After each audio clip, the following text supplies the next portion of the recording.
नमस्कार, Rajesh sir classes में आपका स्वागत है। इस वीडियो में गतिकी समीकरण किसे कहते हैं इस बात पर चर्चा होगी तथा गतिकी समीकरण के निगमन को भी बताया जाएगा। तो देखिए, गतिकी समीकरण इक्वेशंस ऑफ मोशन। सरल रेखा में गतिमान किसी वस्तु के वेग, चली गई दूरी, समय तथा एक समान त्वरण के पारस्परिक संबंधों को तीन समीकरणों द्वारा व्यक्त किया जाता है, जिन्हें गतिकी समीकरण कहते हैं।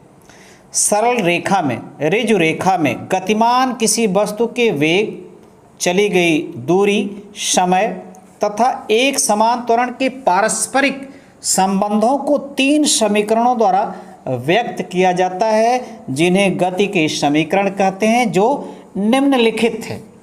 पहला है v बराबर u प्लस ए टी। पहला क्या है? v बराबर u प्लस ए टी। दूसरा है s बराबर U T plus half A T square. तीसरा है v स्क्वायर बराबर u स्क्वायर प्लस 2as, जहाँ u क्या है? वस्तु का प्रारंभिक वेग, v वस्तु का अंतिम वेग, t समय या समय अंतराल, a क्या है? एक समान त्वरण, s क्या है? t समय में चली गई दूरी या विस्थापन। वस्तु सरल रेखा में गतिमान है, इस कारण उसकी दूरी को हम विस्थापन भी कह सकते हैं, क्योंकि दोनों समान होगा।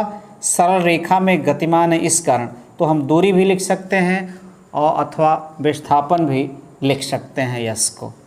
तो देखिए, गति के प्रथम समीकरण का निगमन। गति का प्रथम समीकरण, माना किसी वस्तु का प्रारंभिक वेग u वह एक सरल रेखा में गति करता है और t समय तक एक समान त्वरण a से त्वरित होकर अंतिम वेग v प्राप्त करता है। इस वस्तु का त्वरण निम्न प्रकार ज्ञात कर सकते हैं। इस वस्तु का त्वरण हम निम्न प्रकार ज्ञात कर सकते हैं। त्वरण बराबर होता है, त्वरण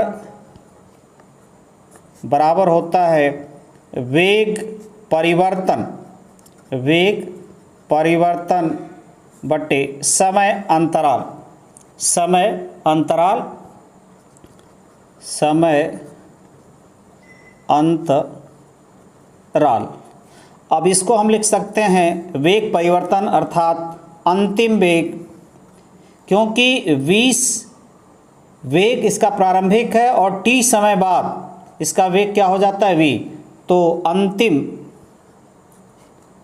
वेग माइनस प्रारंभिक वेग बटे समय अंतराल, समय अंतराल या केवल समय लिख सकते हैं, समय अंतराल।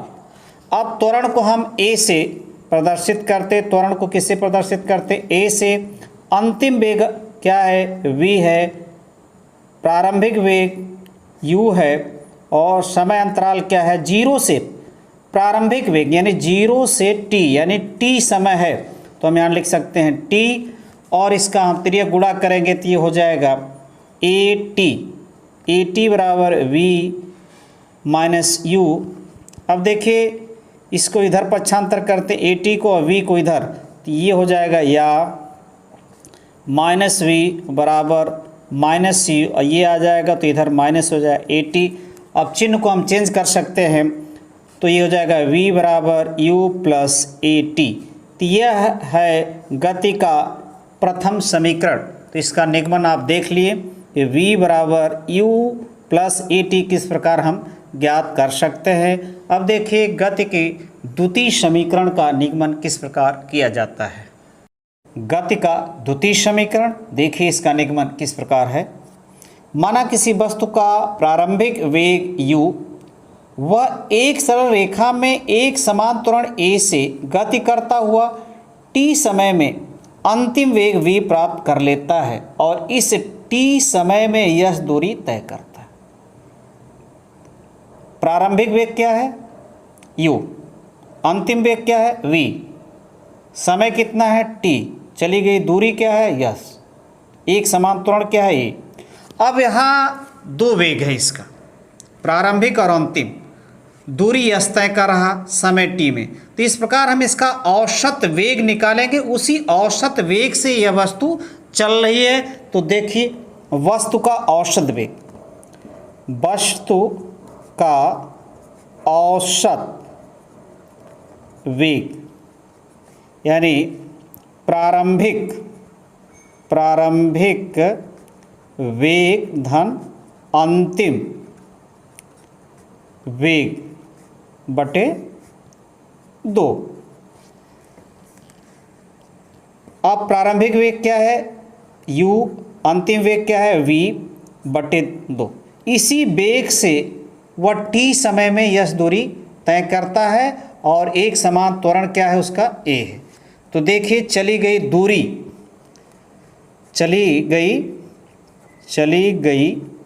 दूरी या विस्थापन, क्योंकि एक सरल रेखा में है तो विस्थापन दूरी एक ही होगा। चली गई दूरी बराबर होता है औसत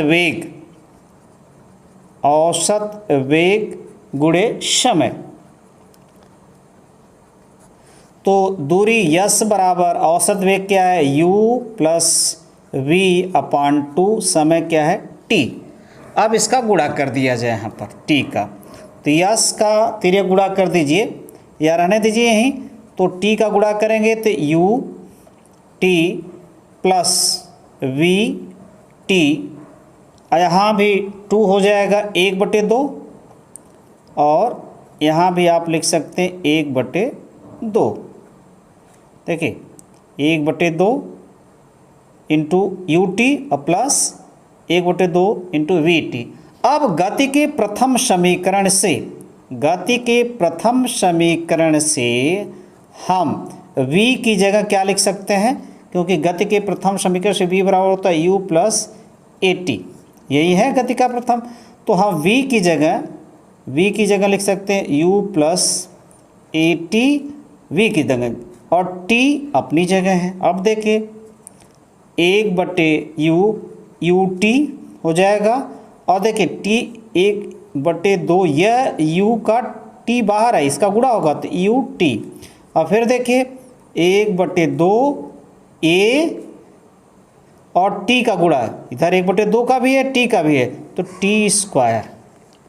देखिए हाफ यहाँ है, half u t half u t, एक u t हो जाएगा तो हो जाएगा u t, एक लिखते नहीं है, हाफ a t², यानी या यस बराबर क्या लिख सकते हैं, यस बराबर u t प्लस हाफ ए टी²।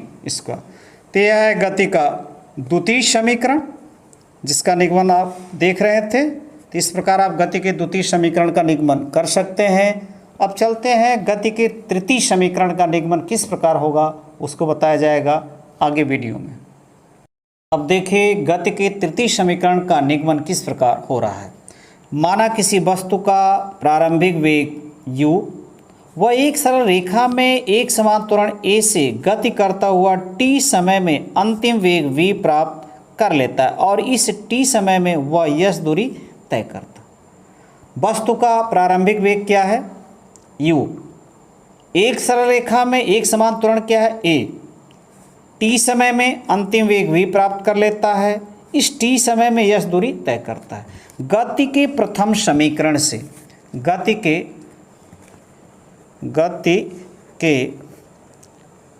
प्रथम समीकरण से, तो गति का प्रथम समीकरण क्या है, गति का प्रथम समीकरण है v बराबर u प्लस ए टी, दोनों पक्षों का वर्ग करने पर, या हम ऐसे लिख सकते हैं v² बराबर u प्लस ए टी²। अब यहाँ v² पहले का वर्ग दूसरे का वर्ग, a का स्क्वायर भी t का स्क्वायर, दोनों के गुणनफल का दूना 2uat। अब यहाँ करेंगे क्या, इन दोनों से 2a कॉमन लिया जाएगा। तो देखिए या हम लिख सकते हैं v² बराबर u² प्लस 2a कॉमन लेते हैं। अब 2a कॉमन लेंगे तो यहाँ 2 है नहीं, तो इस प्रकार हम इसको ऐसे लिख सकते हैं, ए के बचा है ए लिख देंगे, टी नहीं कॉमन है तो टी स्क्वायर हो जाएगा। अब यहाँ देखिए 2a बाहर हो जाएगा, 2a बाहर हुआ है तो यहाँ बचेगा क्या, ut। अब देखिए जब गुणा करेंगे इसका, फिर देखिए यहीं आ रहा है 2 से कट जाएगा, a का a में गुणा a स्क्वायर और t स्क्वायर, फिर इसका इसमें करेंगे तो 2uat। अब इसको हम फिर इस प्रकार लिख सकते हैं, v स्क्वायर बराबर u square plus 2a ut plus half a T square. अब ध्यान दीजिएगा, इसकी जगह हम क्या लिख सकते हैं गति के द्वितीय समीकरण, क्योंकि यस बराबर हम जानते हैं कि यस बराबर क्या होता है, U T plus half A T square, यानी इसकी जगह हम लिख सकते हैं यस। तो ये हो जाएगा वी स्क्वायर